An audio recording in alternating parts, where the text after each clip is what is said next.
Hello, everyone. You're listening to Peoria Business Champs, a podcast for entrepreneurs and business owners throughout the local area.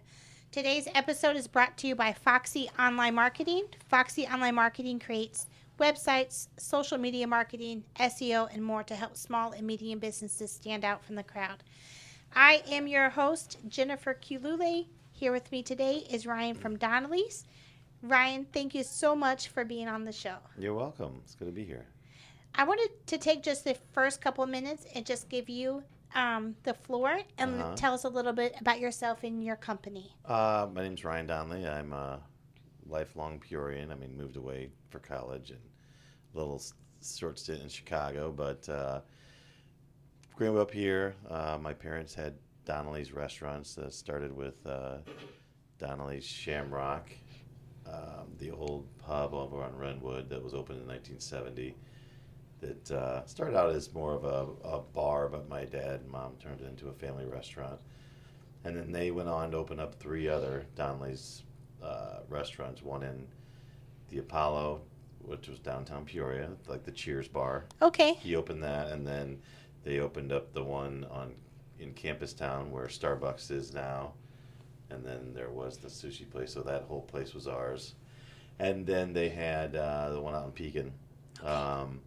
And, over the years, my dad's health kind of went down, and I had went to law school, had decided not to practice, and got into sales and was doing that and liking it, but always had the pull of the restaurant. So when my dad's health was at a point where he really couldn't do it anymore, I stepped in and moved us over to the location we're at now, because they sold the other ones off and just kept the one on Redwood. So we moved over to Rockwood here, the little Irish cottage. It was a Lone Star Steakhouse. Okay. If you remember Lone Star, the peanuts on the floor and stuff like that. Yes. Yeah, so it looked like a totally different place. It looked like a Western, country steakhouse. And I remember being little and Chi-Chi's being the Dollar Tree. Dollar Tree. That's funny. That's where I went to 8th grade. Actually. Took my parents there. But yeah, so it was Lone Star. We were looking to move because the building over at Renwood was just really dilapidated and it needed a completely overhaul. And I found that Lone Star that was sitting there and thought I could change it into an Irish cottage, which we did. And it looks exactly like that. Doesn't it? Yeah, you guys did the perfect job. Yeah, it was. I just have done a lot of design over the years and looked at it. The only thing we saved was the wood floor, and there's 3 wood columns in the bar or in the back dining area, because everything else is we completely gutted down to studs. And yeah. So what year did you guys open? We came over there in 2013. We bought it in 12, and it took a year to redo. So we still had the restaurant over on Renwood open until I think our last day was December 31st. Okay. Was New Year's Eve of 12, and then 13 we opened up over there March, which was just a race to the finish line. Right, St. Patrick's Day. It was crazy. Crazy. But yeah, we managed to get it open and been there since 13. And what year did you take over? So I came into the business over on Renwood back in, I believe it was 2010, after leaving sales, and worked with my parents, and then saw that we needed to move and wanted to do some things and brought us over here. I think the family dynamic and business ownership is very interesting. It is. How was the transition from you? Because there's a lot of pride and legacy, from your parents, and then. Yeah, it has its challenges. It definitely has its advantages too. I get along with my parents. My dad has passed. Sorry to hear that. He passed. It's been now 5-6 years. But yeah, I get along with him great, and it was fun working with him. And my mom still will pop over to the restaurant, and do anything what do you need done? So be a mom. Yes, she's a great mom. But yeah, it has its challenges, but for the most part, it's a lot of fun, But yeah, so we're just right now gearing up for we got St. Patrick's Day coming, and Yeah. that's always a crazy time. Have you been to Ireland? I haven't. My parents did. My wife and I have talked about it. We have 5 kids, so it's just one of those things. 5 kids in a restaurant. When can you squeeze it in? Hopefully within the next year or two. Yeah, I would love to. That'd be Because awesome. I've heard that anyone that goes, and even whether you're Irish descent or not, it's just a wonderful place. So at some point. I did want to ask you this. What has been the biggest challenge working with family, and what advice would you give to business owners that work with siblings or relatives? I guess the biggest challenge is it's because of the family dynamic. It brings that dynamic into work, which when you're not working with family, work is you still have your work friend family type people, but usually when you go home, you're now with your friends and family. Your work friends / family are at the office, at the restaurant, whatever. So it can be a challenge in that it never leaves. Gotcha. That is, and with the restaurant and the hours, that can be a challenge. You just have to try and keep it as business as you can, because business is business. Right. And we've managed to do that pretty well. But yeah, there still are some challenges, as there are in any job. Whether you're working with family or not. Yeah. But no, it's been pretty good, and when I was working with both my mom and dad, they're just lifelong restaurateurs that, they work so hard, it was not really a problem, so that was. Were they kind of self-taught? Did they? Completely. Yeah. So my mom wasn't, she was a restaurateur by marriage. Okay. My dad came back from Vietnam, and that bar, which was our old place, Donnelly Shamrock Pub, over on Redwood, I'm pretty sure it was a Irish pub prior called Patty's Pub. Okay. In the 60s. And it came up for sale, and my dad and uncle, Bob McQuillan, they bought it back in 1970. Okay. And my dad bought Bob out because Bob decided to go back to grad school down in St. Louis. So then my dad bought him out like a year later. And your dad just threw himself into the business and built it up. Yeah, just always I get, talking to him before, he always liked to cook and entertain. So it started out as a more of a bar. Back then bars didn't really serve. It's not like it is nowadays where bars now are restaurants. Back then there were bars that just served drinks, and maybe they had popcorn or terrible bar food, greasy bar food. Yeah, and even minimal at that. He started serving the sausage sandwich. I think that was his first thing, and then they would do the little pizza oven things. Okay. And that sausage sandwich started with one pan. Has turned into, he had 4 restaurants, full service, which I'm humbled by him running 4 restaurants. That's a lot. Yeah. Yeah. With a family, yeah. Yeah. So my mom was right there with him, and she would work the restaurants, and then would be the one that would be running us to practices and extracurricular activities, whatnot. It seems to me when I visit that you've had employees that have been with you for a long time. Yeah, like the bartender, day bar manager, we hired during the initial hiring phase when we opened the restaurant in 2012. Okay. There's 3 cooks in the kitchen that have been there over 13 years. Kim, our floor manager in the day, she's been with us almost the full 13 here. Wow. Yeah, we retain. We treat them well, and they are part of our family. It's really, they're like family. How do you keep them? Like, what advice would you give to business owners in regards to employee retention? Yeah, I mean, just you have to treat them as you'd want to be treated. I hear stories of other restaurateurs out there that are, Gordon Ramsay. yeah, and that might work for some. That's never worked for Donnelly's.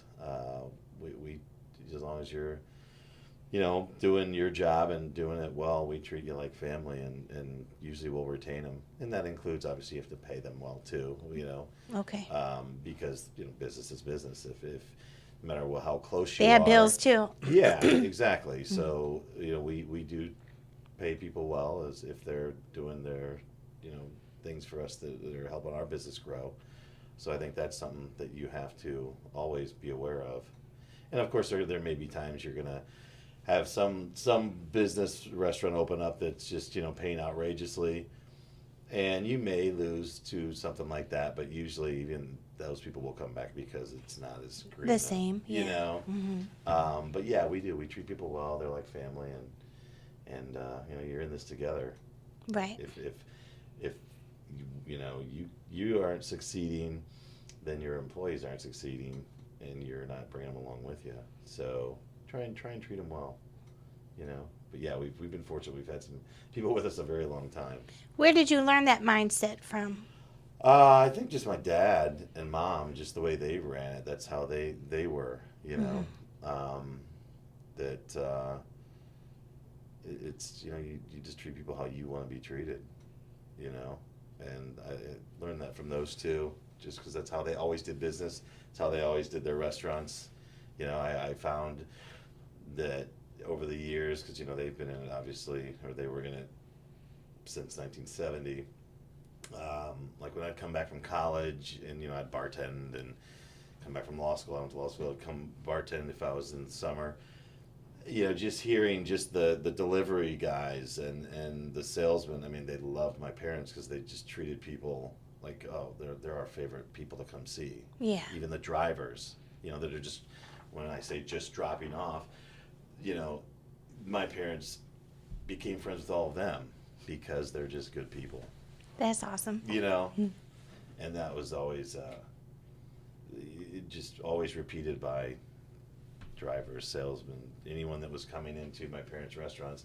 They loved my mom and dad because they treated them well, Yeah, that's that's awesome. that's a important thing to do. If you're going to be in business, you got to treat people well. I'm sure, there's a lot of the Gordon Ramsay type, but Yeah. but not a lot. That's a very unique section of restaurant cooking. That even that type is going the wayside. I mean, you just can't treat people like that. So no, that's one thing. Yeah, my parents instilled in me is you treat people well, and it doesn't matter if it's the person picking up your garbage or some big time consultant. It's you treat them all the same.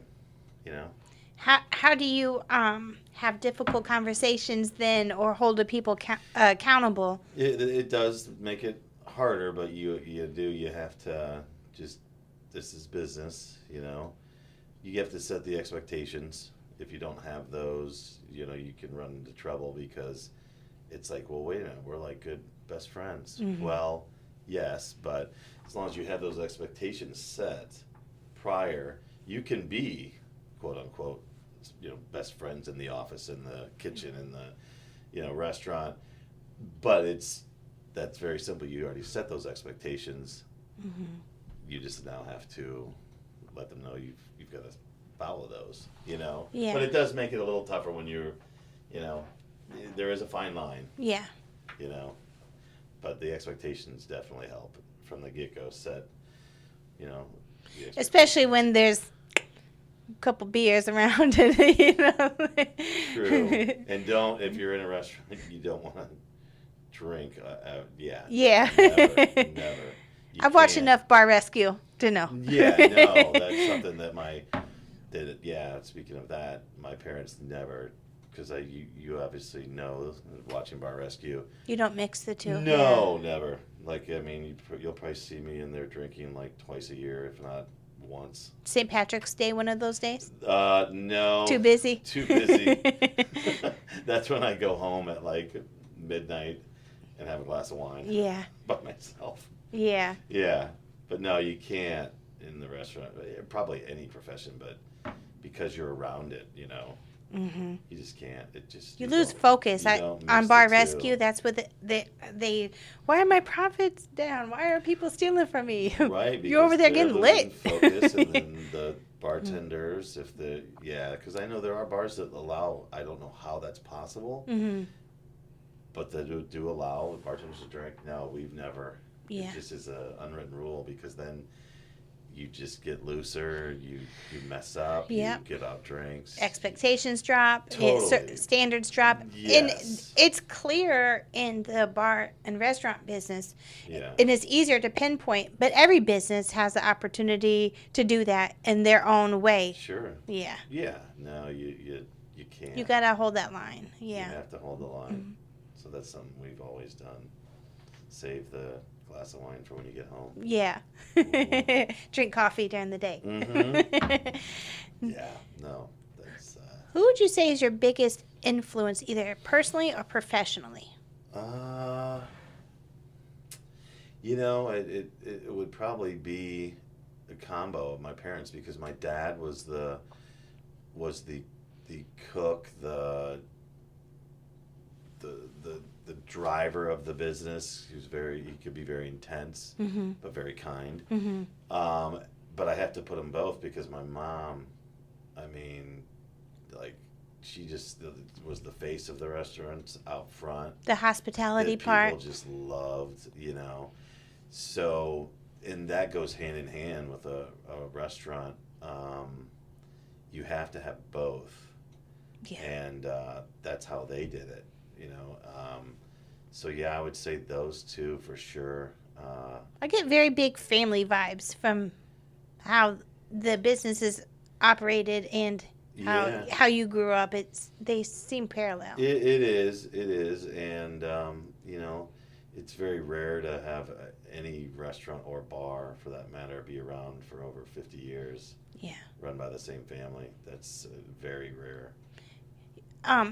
Is it true that you guys are the longest standing Irish pub in Peoria? Oh yeah, for sure. They opened up in, like I said, 1970. I think the closest one would be probably Jimmy's. I think they opened up in the 80s. Okay. Another great love Jimmy's. Great little place. We're more of a restaurant where they're more of a pub bar. But yeah, I love the Spears. Mike worked for the Jimmy's younger brother worked for my mom and dad over at the Shamrock before they expanded into other restaurants. He was like their day bar manager for like 6 years, so I know the Spears real well. Good family. Yeah. I like that place. Yeah, Jimmy's is cool. Pretty good drinks too. Pretty Oh strong yeah. drinks. Oh yeah. Yeah. Yes. They. It's a great pub. But yeah, so I would have, and we've even I've thought about looking into it. I lived in Chicago for about 6-7 years in the city. I would say in the state, Donnelly's has to be one of the longest running Irish pubs in one family. That'd be cool to I should look do into some that. research. I just really haven't, but I mean, yeah, we have to be, and I'm sure downstate, maybe the longest. So yeah, it's a little Peoria institution. Have you ever done that Ancestry or the 1, 2, 3 You and Me? Yeah, so if you walk into the pub and you turn to the right when you get in, there's 2 pictures. Okay. Those are my original descendants that started the Donnellys over here. Okay. Johanna and Miles. So Johanna came over, and it's crazy because when I found those pictures, I went up to a older cousin that I didn't know was, I guess, one of the top Donnelly genealogists in the world. Oh, wow. He was a college professor in Chicago. He had traced us back to like the kings of Ireland in 400 BC or AD. Wow. And he had these 2 pictures of the Peoria Donnellys, which he's a descendant of. So Johanna came over in like 1860 with the Flanagans, Judge Flanagan, the Flanagan House. Oh, sure. They brought her over to be like a caretaker / friend, they had a daughter, I think, that had disability. Gotcha.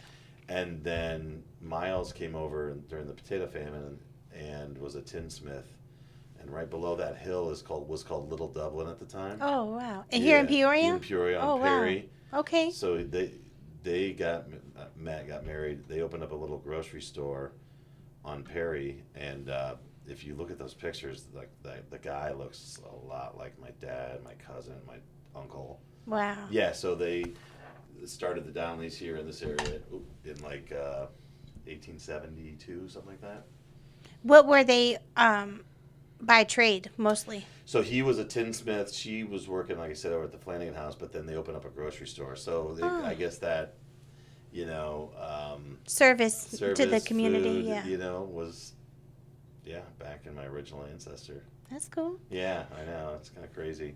I did mine. I got all the way back to 1739. Did you? And huge farmers. My great grandpa was Hines. Oh, okay. And the Hines Road goes over 74, but he Is ended that on the Kickapoo Hines? Mm-hmm. Yeah. Okay. Yeah. And I can go out to the Kickapoo Cemetery and see all these names from my ancestry line. It's pretty cool. It is cool. Yeah. There's a lot of Hineses around here, too. There's a bunch. Yeah, I know some of the Hines I went to high school with. And German farmers. Mm-hmm. Yeah, they were all out there. They had like 12 kids each. Speaking of German farmers, we have what I think is the best, and a lot of people do, homemade tenderloin in town.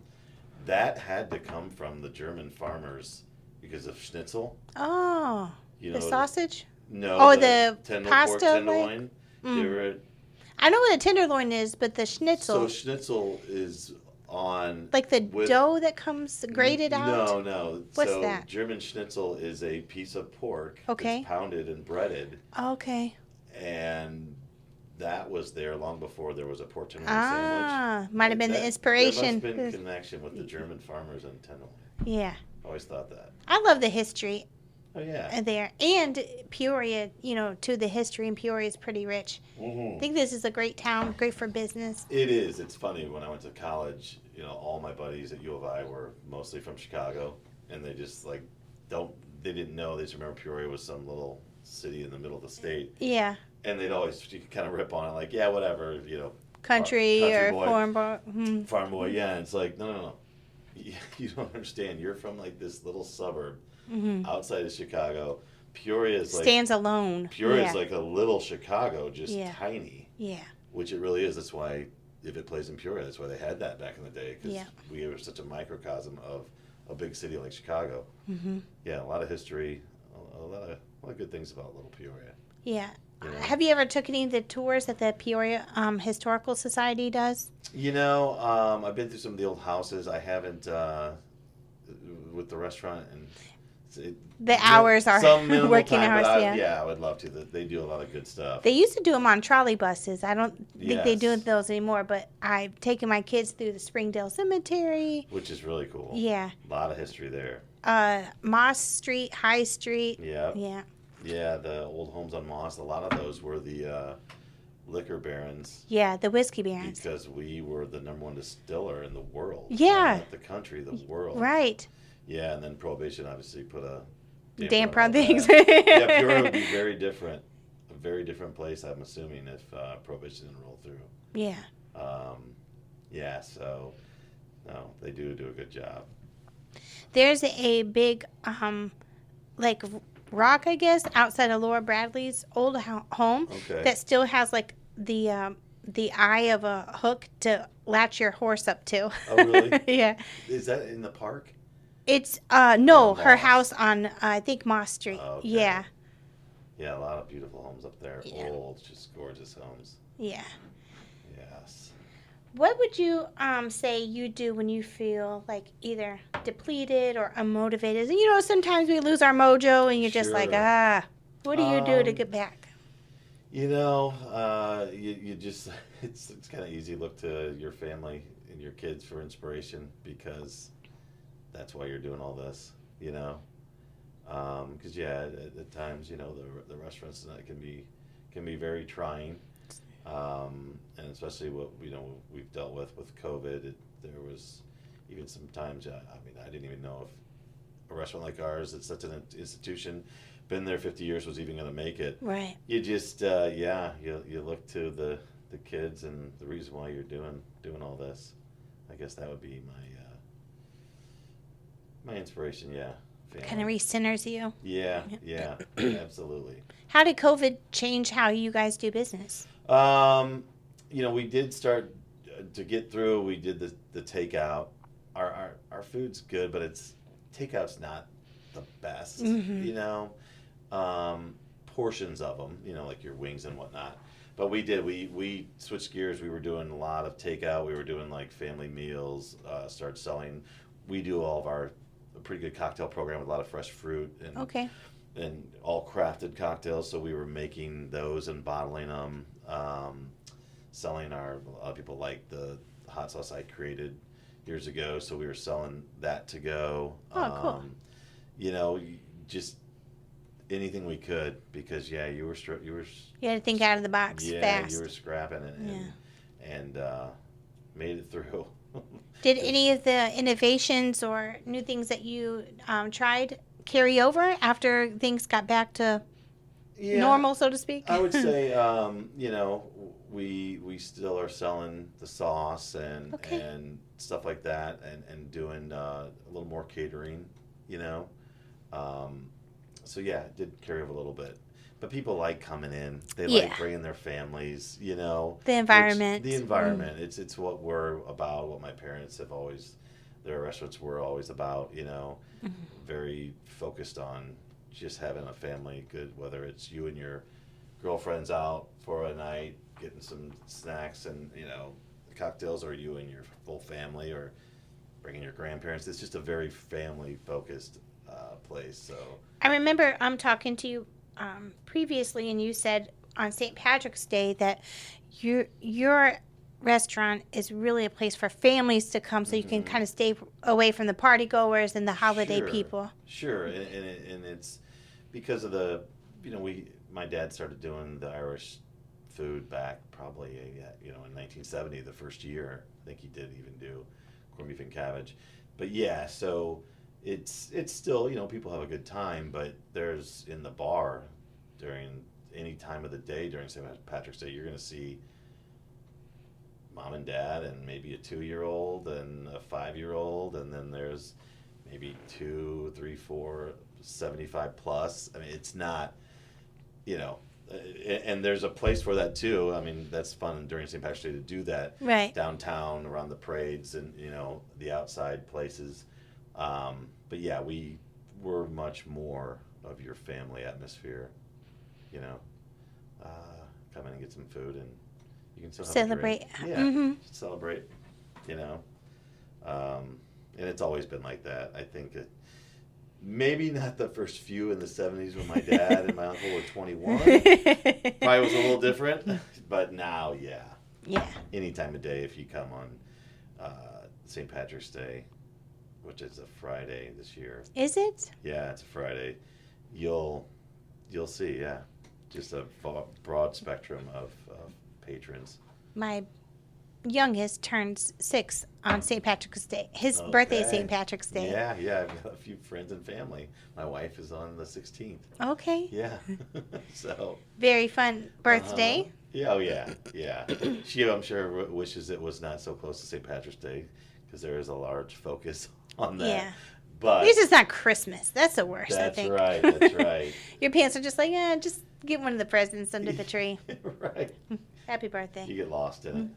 What do you feel a company must do well in order to be successful? Innovate.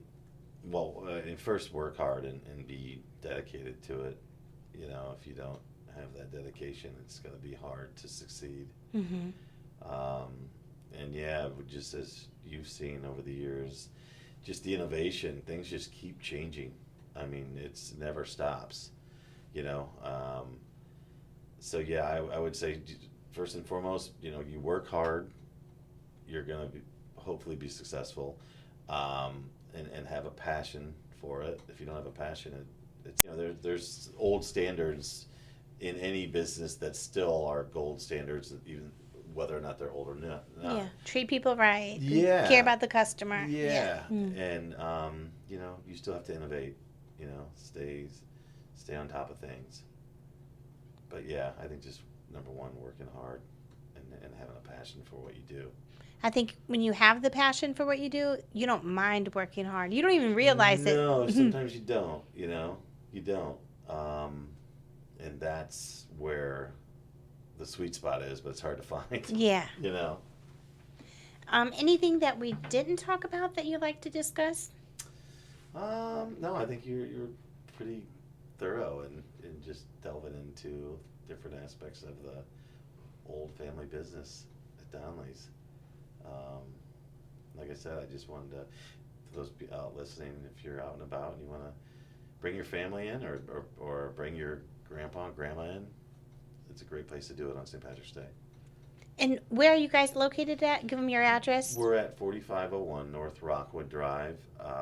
That's just behind Sterling, but right next to Westlake Shopping Center. So there's a dollar store right next to our right, and we're behind, like I said, Sterling. You can't miss our green sign. And what about online? Where can people find you? www.donnellyspubpeoria.com. And then we also are at Facebook and Instagram, which we post. Okay. Yeah, so, you know, if you're out and about, bring your family in. All right. If you've never been.